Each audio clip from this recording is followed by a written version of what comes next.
Hello everyone, আপনাদের সবাইকে আমার চ্যানেলে স্বাগতম।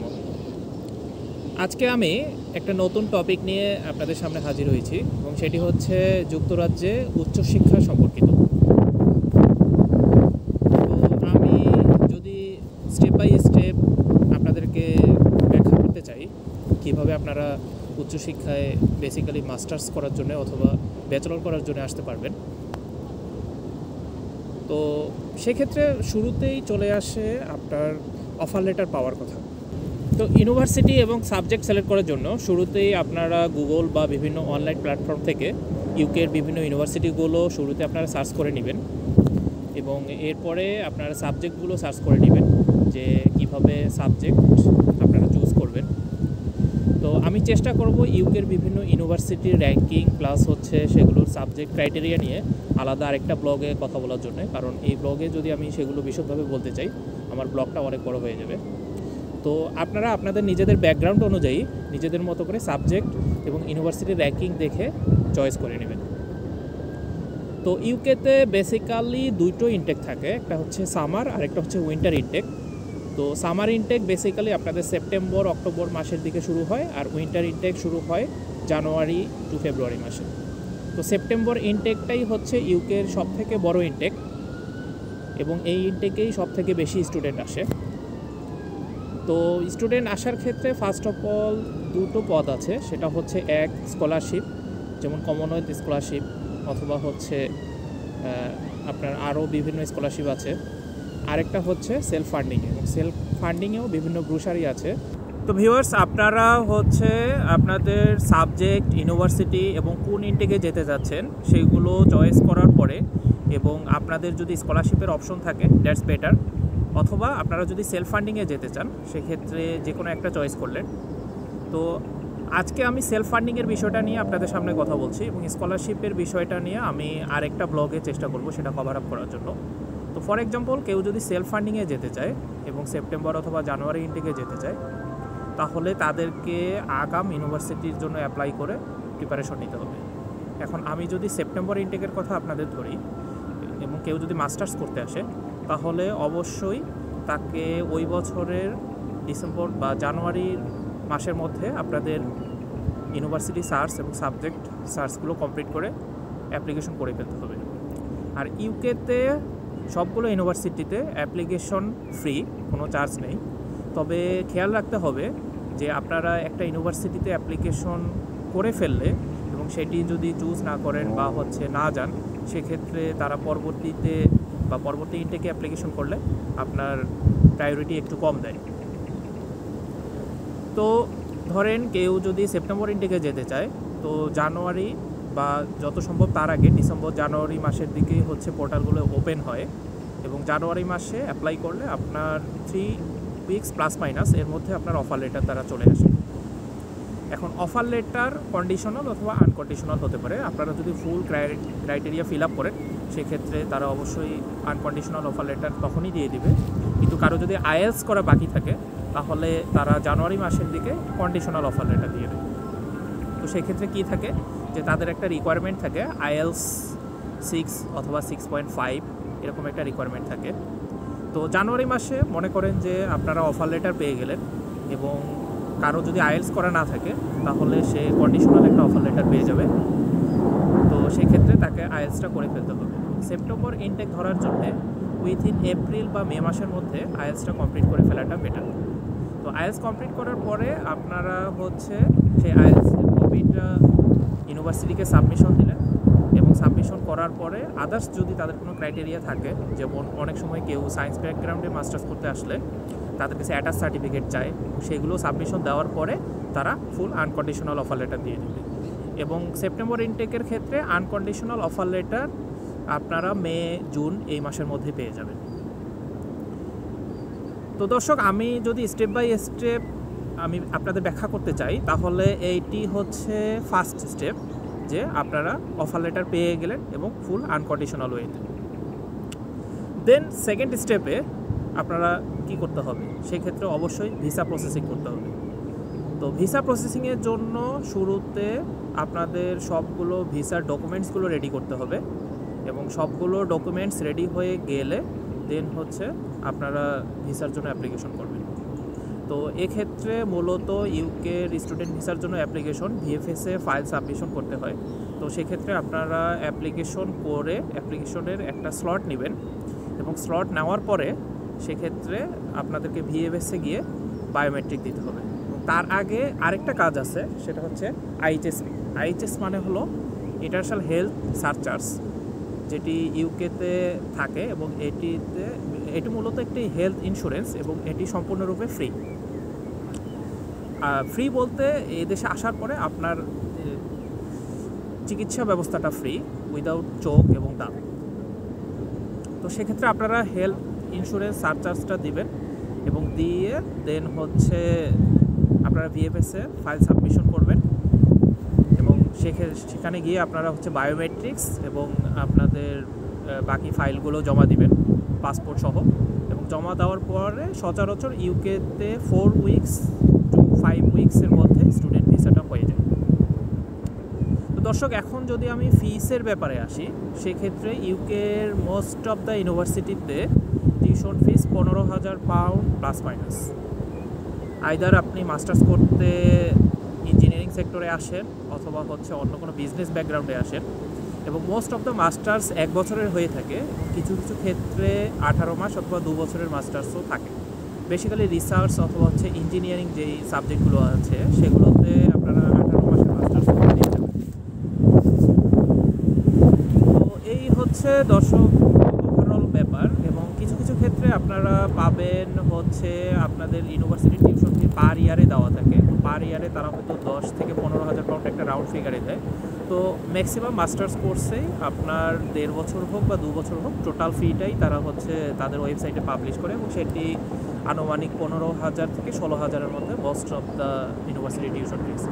এবং এক্ষেত্রে ব্রুশারির একটা ব্যাপার আছে, আপনারা হচ্ছে 20 টু আপ টু 30% পর্যন্ত অনেক ইউনিভার্সিটি ব্রুশারি দিয়ে থাকে, এবং সেই ক্ষেত্রে সেটি ডিপেন্ড করে আপনার ইউনিভার্সিটির ম্যাচিংয়ের উপরে এবং আপনার ব্যাকগ্রাউন্ডের উপরে এবং আপনার প্রোফাইলের উপরে। যদি ইউনিভার্সিটির ক্রাইটেরিয়া অনুযায়ী আপনার প্রোফাইল মিট আপ করে, সেক্ষেত্রে তারা আপ টু 30% পর্যন্ত ব্রুশারি দিয়ে থাকে।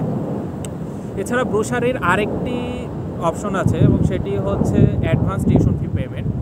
অনেক সময় দেখা যায় যে কেউ যদি ফুল টিউশন ফি দিয়ে দেয়, তাহলে নির্দিষ্ট ইউনিভার্সিটি ওয়াইজ তাদের ক্ষেত্রে ব্রুশারি ডিপেন্ড করে আর কি। আর অনেক সময় দেখা যায় যে অ্যাডভান্স একটা নির্দিষ্ট টাইম থাকে। ফর এক্সাম্পল, আপনার সেপ্টেম্বর ইনটেকে তারা একটা টাইম ধরাই দিল যে 31শে মের মধ্যে 5,000 পাউন্ড টিউশন ফি পে করলে তারা আরেকটা 20% বা 30% একটা ডিসকাউন্ট বা ব্রুশারি আপনাদেরকে দিয়ে দিবে। তো এরকম বিভিন্ন ক্রাইটেরিয়া থাকে, এবং ক্রাইটেরিয়া ওয়াইজ হচ্ছে আপনারা ইউনিভার্সিটি সার্চ করে সাবজেক্ট ওয়াইজ আপনারা এরকম দেখে নিতে পারবেন, দেখে দেন হচ্ছে ইউনিভার্সিটি চয়েস করে দেন এভাবে আসতে পারবেন। তো দর্শক, এই হচ্ছে বেসিক গাইডলাইন। আমি মোটামুটি বেসিক একটা গাইডলাইন আপনাদেরকে দিয়ে দিলাম। তো এখন আসি হচ্ছে আপনার ভিসা পাওয়ার পরে যে এই দেশের যে কন্ডিশনগুলো এবং সিচুয়েশনগুলো, এবং এদেশের পড়াশোনা করার ক্ষেত্রে আপনি কী কী সিচুয়েশন ফেস করবেন বা আগাম কী কী করে আসা দরকার আপনার বাংলাদেশ থেকে, সেসব নিয়ে আলোচনা করি। তো শুরুতে যদি আমি বলি, মনে করেন সেপ্টেম্বর ইনটেকে আপনি স্টুডেন্ট ভিসা পেলেন। ভিসা সচরাচর আগস্ট অথবা মিড অফ সেপ্টেম্বরেই আপনি পেয়ে যাবেন, খুব বেশি আগেও দেয় না, এবং তারা অলমোস্ট কোর্স শুরু হওয়ার 15-20 দিন বা 1 মাস আগে তারা ভিসাটা দিয়ে দেয়। যেমন সেপ্টেম্বর ইনটেকের কোর্সগুলো নর্মালি অক্টোবরের 1 থেকে 10 তারিখের মধ্যে মোস্ট অফ দ্য ইউনিভার্সিটিতে শুরু হয়, এবং আপনি ভিসা মোটামুটি সেপ্টেম্বরের 10 থেকে সেপ্টেম্বরের 20 তারিখ এই সময়ে ভিসাটা পেয়ে most of the student visa পেয়ে থাকে। তো আপনার শুরুতে কাজ হবে যে ভিসার জন্য অ্যাপ্লিকেশন করে দেন হচ্ছে এদেশে অ্যাকোমোডেশন খোঁজা, কারণ এদেশের অ্যাকোমোডেশন খোঁজাটা হচ্ছে সবথেকে চ্যালেঞ্জিং যদি আপনার কেউ এদেশে না থাকে। তো সেক্ষেত্রে অ্যাকোমোডেশন আপনাকে খুঁজতে হবে ভিসার জন্য অ্যাপ্লিকেশনের পর থেকে অ্যাকোমোডেশন খুঁজতে হবে, কারণ ভিসা পেয়ে যাওয়ার পরে ক্লাস শুরু হওয়া পর্যন্ত আপনি অলমোস্ট 15 থেকে 20 দিন পাবেন, এবং এই শর্ট টাইমের মধ্যে আপনার অ্যাকোমোডেশন ম্যানেজ করা, তারপর হচ্ছে এসে পার্ট টাইম জব খোঁজা, সব কিছু খুবই চ্যালেঞ্জিং। তো অ্যাকোমোডেশন আপনাকে ধরেন সেপ্টেম্বর ইনটেকে আসার জন্য আগস্ট থেকে অ্যাকোমোডেশন খুঁজে নিতে হবে, এবং অ্যাকোমোডেশন খোঁজার জন্য ইউকেতে বিভিন্ন সাইট আছে, যেমন বিভিন্ন জুপলা.com, spareroom.com, এরকম বিভিন্ন সাইট আছে। তবে আমি রিকমেন্ড করব ফেসবুক মার্কেট প্লেস, কারণ আমাদের যারা বাংলাদেশি স্টুডেন্ট আসে তাদের জন্য সবথেকে বেস্ট ওয়ে এবং কম দামে বাসা পাওয়ার ওয়ে হচ্ছে ফেসবুক মার্কেট প্লেস। কারণ জুপলা বা হচ্ছে স্পেয়ার রুম এগুলোতে সবসময় most of the time full time job চায়। আপনার জবের অফার লেটার বা হচ্ছে জবের স্যালারি স্টেটমেন্ট দিলে তখন তারা হচ্ছে বাসা অফার করে, অথবা বাসা অফার করে না। তো এক্ষেত্রে আপনারা বাংলাদেশ থেকে বাসাটা বুকিং করে আনতে পারবেন। আর দর্শক, এখন আসি পার্ট টাইম জবের ক্ষেত্রে। তো বেসিক্যালি স্টুডেন্ট ভিসায় ইউকেতে আসলে আপনি up to 20 hours part time job করার সুযোগ পাবেন পার উইকে। আর আপনার সাথে যদি ডিপেন্ডেন্ট আসে সেক্ষেত্রে সে ফুল টাইম জব করার সুযোগ পাবে। তো আমরা যখন এসেছিলাম 2022-এ, তো সেক্ষেত্রে আমাদের সময় ডিপেন্ডেন্ট অ্যালাউ ছিল। তো এবং যেসব স্টুডেন্ট ডিপেন্ডেন্ট সহ আসছে, dependent any job full time করতে পারবে, বোথ প্রফেশনাল হোক, আনপ্রফেশনাল হোক, স্কিল হোক, আনস্কিল হোক। এবং আপনি যিনি স্টুডেন্ট সে হচ্ছে up to 20 hours any type of NI job করতে পারবে। তো এই জন্য আপনাদেরকে বাংলাদেশ থেকে একটা প্রিপারেশন নিয়ে আসতে হবে যে ইউকে বেসড একটা সিভি, সুন্দর আপনার ব্যাকগ্রাউন্ড অনুযায়ী, আপনার যদি ব্যাচেলর করা থাকে, মাস্টার্স করতে আসেন, সেক্ষেত্রে একটা সুন্দর ইউকে বেস সিভি আপনারা বানিয়ে নিয়ে আসবেন ইউকেতে। তো দর্শক, ইউকের ফরম্যাটের একটা সিভি আছে এবং আমি চেষ্টা করব আমার অন্য আরেকটা ব্লগে কীভাবে ইউকের সিভি এবং কভার লেটার তৈরি করতে হয় সেগুলো কভার আপ করার জন্য। কারণ এখন যদি আমি স্টেপ বাই স্টেপ সিভি এবং কভার লেটারের গাইডলাইনগুলো আপনাদের দিতে চাই, সেক্ষেত্রে ব্লগটা অনেক বড় হয়ে যাবে। তো সিভি এবং কভার লেটার আপনারা প্রপার ওয়েতে বানিয়ে নিয়ে আসলেন এবং উইথিন 1 মান্থের মধ্যে আপনারা একটা বাসা ঠিক করে আসবেন। এবং ইউকেতে মোস্ট অফ দ্য সিটিতে যদি আমি আপনাদের একটা গ্রস আইডিয়া দিই, সেক্ষেত্রে প্রত্যেকটা রুম আপনারা 400 থেকে 500 পাউন্ডের মধ্যে পেয়ে যাবেন। এটা সিটি টু সিটি ভ্যারি করে। যেমন আমাদের ম্যানচেস্টার সিটিতে হচ্ছে মোটামুটি 400 পাউন্ডের মধ্যে আপনারা হচ্ছে বিভিন্ন এক রুমের একটা, যদি শেয়ার বাসা নেন সেক্ষেত্রে আপনারা এক রুম পেয়ে যাবেন 400 পাউন্ডের মধ্যে। এবং স্টুডেন্ট হিসাবে আপনার ছোট একটা এক রুম এনাফ পড়াশোনা করার জন্য বা হচ্ছে থাকার জন্য। এবং আপনার সাথে যদি ডিপেন্ডেন্টও আসে সেক্ষেত্রেও শেয়ার বাসায় আপনারা একটা এক রুম নিলে সেটা মোর দেন এনাফ। আর এক্ষেত্রে বাসার ক্ষেত্রে কিছু ব্যাপার আছে, যেমন বাসার ক্ষেত্রে যদি কাউন্সিল ট্যাক্স থাকে, দেন হচ্ছে থাকে, তো আপনারা ফেসবুক মার্কেট প্লেসে চেষ্টা করবেন যে এমন একটা শেয়ার বাসা নেওয়ার যে ক্ষেত্রে যারা বাসাটায় অলরেডি রেন্ট দিয়ে থাকে কাউন্সিল ট্যাক্স যেন তারাই দিয়ে দেয় এবং তারাই ফুল বাসাটা মেনটেন করে। আপনি জাস্ট উইথ ইনক্লুডিং বিদ্যুৎ বিল, গ্যাস বিল, পানির বিল সহ যেন 400 বা 450 পাউন্ডের মধ্যে একটা অ্যামাউন্ট, এর মধ্যে আপনি একটা ছোটো রুম পেয়ে যান, আইদার আপনার ডিপেন্ডেন্ট থাকুক বা না থাকুক। আর ডিপেন্ডেন্টের ক্ষেত্রে আমি একটু আগে যেটা বলছিলাম যে আমাদের সময় ছিল যে সবাই ডিপেন্ডেন্ট নিয়ে আসতে পারতো, বাট 2024 সালে জানুয়ারি মাস থেকে হোম অফিস নতুন রুলস করছে এবং সেই ক্ষেত্রে শুধুমাত্র রিসার্চ মাস্টার্স এবং পিএইচডি প্রোগ্রাম ছাড়া অন্য কোনো প্রোগ্রামে কেউ ডিপেন্ডেন্ট নিয়ে আসতে পারবে না। তো আপনি যদি রিসার্চ মাস্টার্স অথবা পিএইচডি প্রোগ্রামে আসেন অবশ্যই ডিপেন্ডেন্ট নিয়ে আসতে পারবেন, কিন্তু অন্য কোনো প্রোগ্রামে আসলে ডিপেন্ডেন্ট নিয়ে আসতে পারবেন না। আপনাকে প্রিয় দর্শক, আরেকটা জিনিস আমি স্কিপ করে গেছি এবং সেটা হচ্ছে আইএইচএস ফি পেমেন্টের বিষয়টা। তো আপনাদের ভিএফএসএফ ফাইল সাবমিশন এবং ভিসা অ্যাপ্লিকেশনের ফাইনাল সাবমিশনের আগে আপনাদেরকে আইএইচএস ফিটা দিয়ে দিতে হবে এবং এখন পার পারসন আইএইচএস ফি পার ইয়ার 1035 পাউন্ড করে আপনাদেরকে দিতে হচ্ছে। এবং আইএইচএস ফিটা অবশ্যই ইউকের কোনো ব্যাঙ্ক কার্ড, সেটা আইদার ডেবিট কার্ড অথবা ক্রেডিট কার্ড দিয়ে আপনাদের দিতে হবে এবং এই জিনিসটা আগে থেকে আপনাদের মাথায় রাখতে হবে যে আপনারা কেউ যদি স্টুডেন্ট ভিসায়, সেটা আইদার ব্যাচেলর হোক বা মাস্টার্স হোক, যে ভিসায় আসেন না কেন, আপনাদের কোনো ফ্যামিলি মেম্বার বা কোনো ফ্রেন্ড সার্কেলের যদি ইউকের কোনো ডেবিট কার্ড বা ক্রেডিট কার্ড থাকে সেটির মাধ্যমে এই 1035 পাউন্ড আপনাদেরকে আইএইচএস ফিটা পেমেন্ট করে দিতে হবে। আদারওয়াইজ কিন্তু বাংলাদেশের মোস্ট অফ দ্য ব্যাঙ্ক, আমার সময় কোনো ব্যাঙ্কই সাপোর্ট করছিল না আইএইচএস ফি দেওয়ার ক্ষেত্রে। তো আপনারা অবশ্যই এই জিনিসটা আগে থেকে ঠিক করে রাখবেন, সেক্ষেত্রে আপনাদের যখন ভিএফএসএ ফাইল সাবমিশন করবেন সেক্ষেত্রে এই জটিলতায় আপনাদেরকে পড়তে হবে না।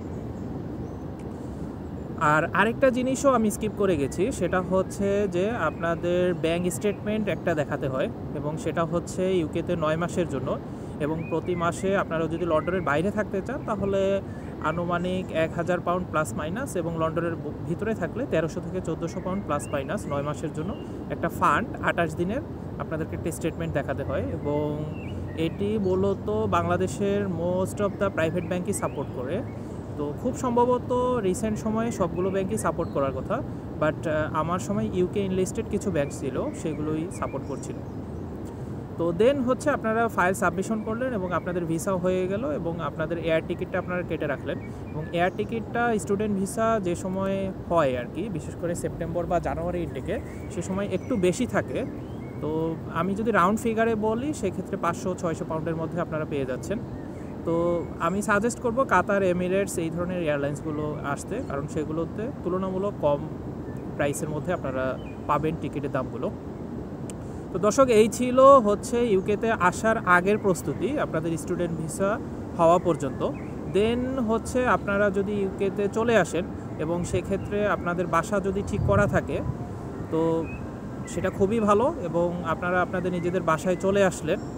এবং ইউকেতে আসার পরে কিছু টিপস আছে, যেমন বিভিন্ন প্রকার শপিং এবং কোথায় কি পাওয়া যায় না যায় সেগুলো, এবং আমি চেষ্টা করব আরেকটি ব্লগে বিভিন্ন ধরনের ইউকের শপিং আইডিয়াগুলো, যে নতুন ইউকেতে আসলে আপনারা কোথায় কিভাবে শপিং করবেন কম দামে, সেগুলো কভার আপ করার জন্য। এবং সিভি কভার লেটার নিয়েও আমি হচ্ছে পরবর্তী ব্লগগুলোতে আমি সেগুলো কভার আপ করার জন্য চেষ্টা করব।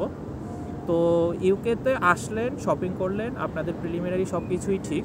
এখন আসি আপনাদের ক্লাস শিডিউল নিয়ে। আপনারা যদি মাস্টার্স করতে আসেন সেক্ষেত্রে মোস্ট অফ দ্য সাবজেক্টের ক্ষেত্রে আপনাদের মাস্টার্সে উইকলি 3 ডেজ প্লাস মাইনাস এরকম ক্লাসই থাকে।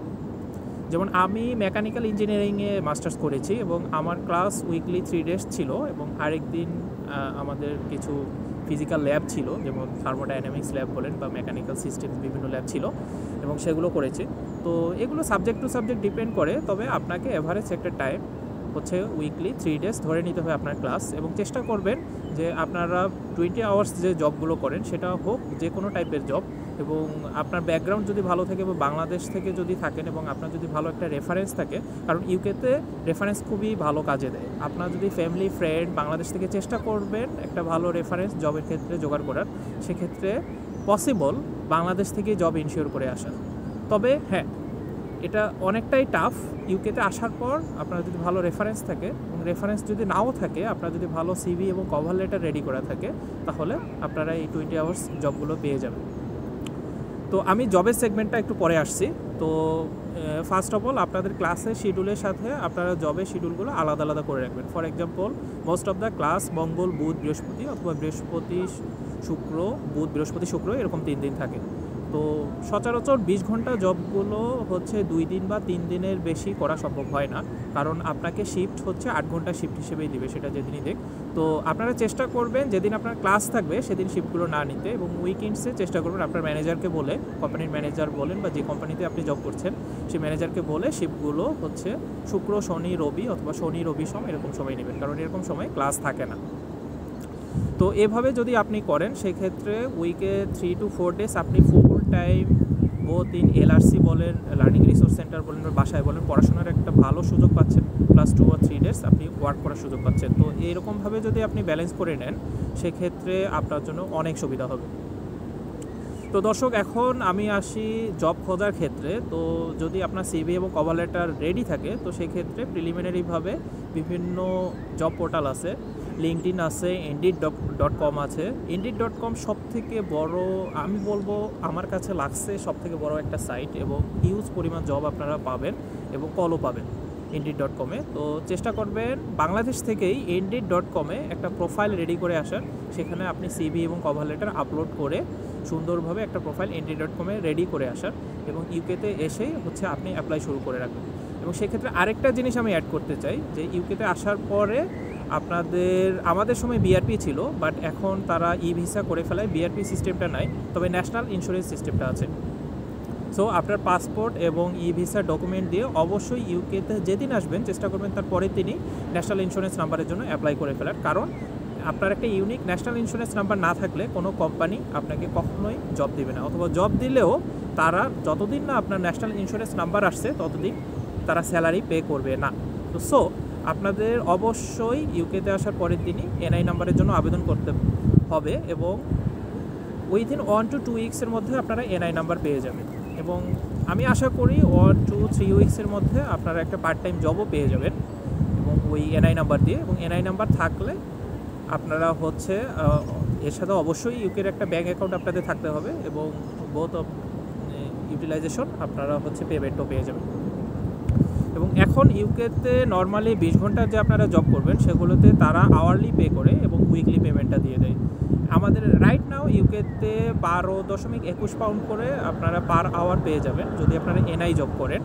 এবং আমি সাজেস্ট করবো দর্শক এনআই জব করার, কারণ এনআই জবে আপনাদের আওয়ারলি পেমেন্টটা বেশি হয়, এবং আপনারা যদি 20 ঘন্টা জব করেন আই থিঙ্ক সো বাসা ভাড়া এবং আপনাদের ডেইলি চলাফেরার ক্ষেত্রে সব খরচ মেনটেন করার ক্ষেত্রে মোর দেন এনাফ। তো দর্শক, এই ছিল আমার একটা ওভারঅল গাইডলাইন যে আপনি ইউকে জার্নিটা শুরু থেকে একদম ইউকেতে এসে পৌঁছায় কীভাবে হচ্ছে আপনি স্টাডি কন্টিনিউ করবেন এবং সাস্টেন করবেন। আমি একটা গ্রস আইডিয়া দিলাম আপনাদের, এবং আমি চেষ্টা করব আমার অন্যান্য ব্লগে প্রত্যেকটা স্টেপের বিশদ বর্ণনা দিতে, লাইক হচ্ছে আপনার স্টাডি কন্টিনিউ করার পাশাপাশি এর পরবর্তী ধাপগুলোতে কীভাবে আপনারা জব খুঁজবেন, যেমন গ্র্যাজুয়েট ভিসা আপনারা 2 বছর পর্যন্ত পাবেন। দেন এই একটা বিষয়, দেন হচ্ছে মোস্ট অফ দ্য স্টুডেন্টেরই টার্গেট থাকে ইউকেতে তো আসছি, তো ইউকেতে সেটেলমেন্ট হওয়ার। তো ইউকেতে সেটেলমেন্টের যে স্কিমগুলো, কীভাবে আপনি সেটেল হতে পারবেন এবং কোনটা বেটার সেটেলমেন্টের জন্য, আপনি ওয়ার্ক পারমিটে আসবেন নাকি স্টুডেন্ট ভিসায় আসবেন, সেগুলো নিয়ে আমি আলাদা আলাদা ব্লগে আমি সেগমেন্ট করে বিশদভাবে বর্ণনা করার চেষ্টা করব। এবং ইউকেতে আসার আগেও যে প্রিপারেশনগুলো, যেমন আইএলটিএসের প্রিপারেশনের বিষয়গুলো, এগুলো নিয়ে আমি চেষ্টা করব ভেঙে ভেঙে আলাদা আলাদা ব্লগে বলার জন্য। তো দর্শক, আমি চেষ্টা করলাম আমার এই ব্লগে একটা গ্রস আইডিয়া দেওয়ার জন্য, যে আপনারা যেন একটা বেসিক ধারণা পান যে কীভাবে আপনারা ইউকে জার্নিটা স্টুডেন্ট ভিসার মাধ্যমে আপনারা শুরু করতে চান। তো আশা করি দর্শক ভিডিওটা আপনাদের ভালো লাগবে এবং আপনারা ফুল ভিডিওটা দেখে উপকৃত হবেন। তো ভিডিওটা যদি আপনাদের ভালো লাগে তাহলে লাইক, কমেন্টস এবং সাবস্ক্রাইব করে আমার পাশে থাকবেন। ধন্যবাদ।